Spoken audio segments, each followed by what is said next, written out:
This form of government, it protects the rights and freedoms of both the majorities and the minorities to prevent the infringement of the rights and freedoms of the minorities by the majority. The beauty of republicanism is that it comes from God, and it shows and maintains that rights and freedoms are inalienable, meaning that these rights, they come from God. They are outside of man. They do not originate with nature. And republicanism, it is the direct opposite of communism. Communism teaches that the rights of man come from the state.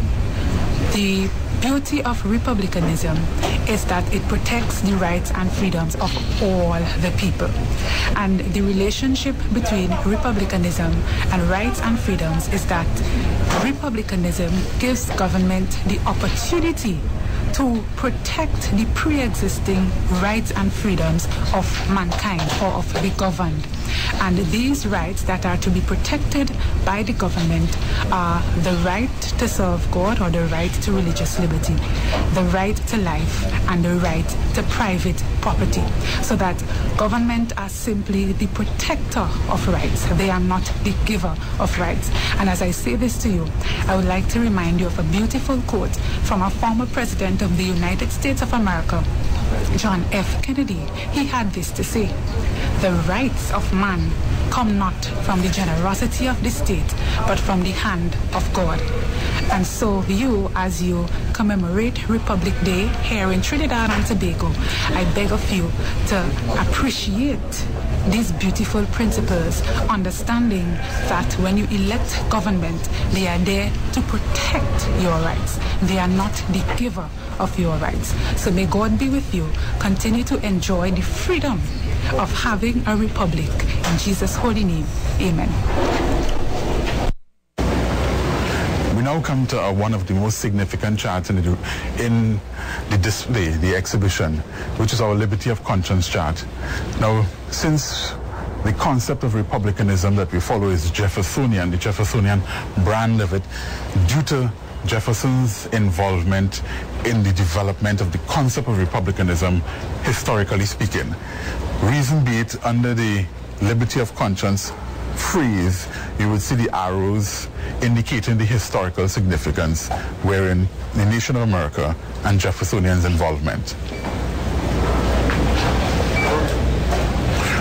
Lower down, you come to the components of liberty of conscience, which is religious liberty, freedom of thought, freedom to worship, freedom of belief, freedom of choice, freedom of information, and freedom to teach or preach, and all of these, when you go down a little bit down to the bottom, you would see they are called Republican liberties. These are the liberties that republicanism supports and facilitates. And I just have two quotes at the bottom there from Jefferson. Quote one says, let no more be heard of confidence in man, but bind him down from mischief by the chains of the Constitution," unquote. And the second quote says, "Our rulers can have authority over such natural rights only as we have submitted to them. The rights of conscience we never submitted," unquote. This comes to another critical chart in the exhibition. And what we are looking at here is the core of it. It starts off with the doctrine of human rights. Starts off with the Creator, the rights of God, and you have it laid out there just below. The right to be worshipped alone by all, the right to be the source of revelation for all, and the right to be the judge of all. All of this is embedded in his law, the law of the Ten Commandments, which is identified as higher law.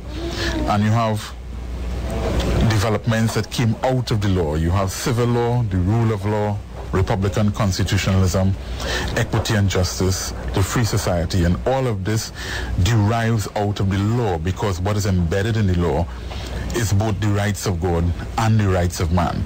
So once our system is rooted or sourced from the law, then you can be sure our systems will be in support of both the rights of man and the rights of God. When you come to the left-hand side, you will see all the components of freedom of expression. So the whole doctrine of freedom of expression is outlined here. You have the dimensions of freedom of speech, and you come down to, under freedom of speech, you have freedom to agree, to disagree, and to be neutral. You have patterns of expression as the chart comes low down, where it identifies you have freedom to commend as well as freedom to criticize. And then you have the anti-rights reactions to criticism that is testified of in history repeatedly. You have human rights abuses that is under the reactions to criticism, physically injure, sedition, and legislation against criticism. Then just below here comes the legitimate reactions to criticism. You can criticize back, ignore, ridicule, scoff, or agree. All these are legitimate reactions to criticism. And they certainly aren't human rights abuses. And the last one, possible mental reactions to criticism. Make changes in the positions criticized, hardening in the positions criticized, or stoicism to the positions criticized. These are legitimate reactions to criticism. To the far left, you have the components. To the far left, you have the components of republicanism. Okay, you start at the top there with a definition of republicanism, which goes like this.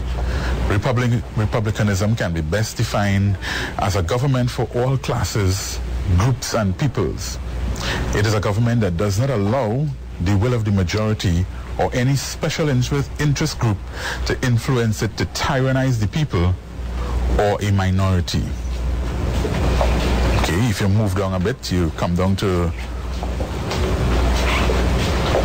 the components of it: protection of the natural rights of the people, the rule of law, which is constitutionalism, representation of the people by the elected officials, and democratic elections of candidates to short terms of office. Come down. Just below you have the details of the protection of the rights of all, which is protection of the rights of majorities, protection of the rights of minorities, and the absolute and immutable rule of law. Come down. And here we have, again, under constitutionalism, you have the defined authority, powers, functions, and jurisdiction of government. Also, limits, checks, and balances to ensure the protection of the rights of the people from government encroachment. And lastly, a Bill of Rights that declared the natural rights of the people and the limits of those rights to be the rights of others. And of course, a Bill of Rights, which is the right of religious liberty, the right to life, and the right to private property. These must be declared in the Bill of Rights with provisions to ensure their protection. Hello, I am Sister Anissa from the Thusia Institute for Religious Liberty in St. Vincent and the Grenadines. Today I wish to address you briefly on the topic, Rights and Freedoms in Republicanism. It must be understood that republicanism is a system of government which essentially emphasizes the protection of the inalienable and inviolable rights and freedoms of all of the people, whether it be a majority group or minority group. What does it mean to recognize that rights and freedoms are inalienable? It means that the rights and freedoms of all of the people come from the Creator God. They do not come from the generosity of the state. They do not come from government. They do not come from man. They do not come from nature. But they are given to man by his Creator God. As a result of this, these same said rights and freedoms which are inalienable are also described as inviolable. This simply means that they are not to be violated by government. Since it is God who gave man his rights and freedoms, they are inalienable, then they are not to be violated. Of course, except where God himself gives government authority to take the right of man away in due process of law. For example, in the case of the death penalty, which God has given to the state to be carried out as a just and equitable punishment for the crime of murder. Now, how does a republic, or how does republicanism protect inalienable and inviolable rights and freedoms of all men? It does so by having a republican constitution. And a republican constitution is one which outlines the inalienable rights and freedoms of the individuals in what is known as a Bill of Rights, thereby creating checks and balances to limit governmental power in the interest of guaranteeing protection of the inalienable rights and freedoms of all of the people. So in your Republican Constitution, you would have a Bill of Rights outlining all the rights and freedoms fundamentally which every human being enjoys and are guaranteed by the highest law of the land, the Constitution. And this creates a limit or a check on governmental power to ensure that these rights are not infringed upon. And so we see that government, in a Republican government, the government is only the protectorate, or the ones who are there to protect the rights and freedoms of the people, not to give them. For if government were to be seen as the ones to give rights, then they could take them away, they could violate them. But a Republican system of government recognizes that rights and freedoms are to be treated as inalienable, God-given, and as a result of this, government cannot take them away as if they gave them in the first place. Republicanism is the best form of government that any country can have, and Trinidad and Tobago ought to be proud, but they must keep their republic by recognizing the values thereof.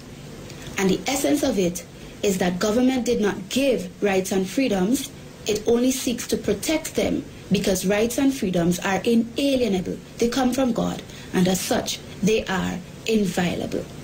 May God bless the Republic of Trinidad and Tobago. May God bless you as you appreciate the values of rights and freedoms in republicanism. Thank you. Yes, my dear people, this has been our program today. Now you can call us at 625-0446, 625-0446, and we would give you further information. And we would like to leave you with a quote from Thomas Jefferson. In Thomas Jefferson's reply to address 1790, this is what he said, I quote, "The Republican is the only form of government which is not eternally at open or secret war with the rights of mankind." Yes, my dear people, the other types of government are at war with the rights and freedoms of mankind, either openly or secretly. But a Republican form of government is not at war with the rights of man, either openly or secretly. And we hope this current government will not draft a new constitution that interferes with the rights and freedoms of man, causing trouble for the country. May God bless you all until we meet again. In Jesus' holy name, amen.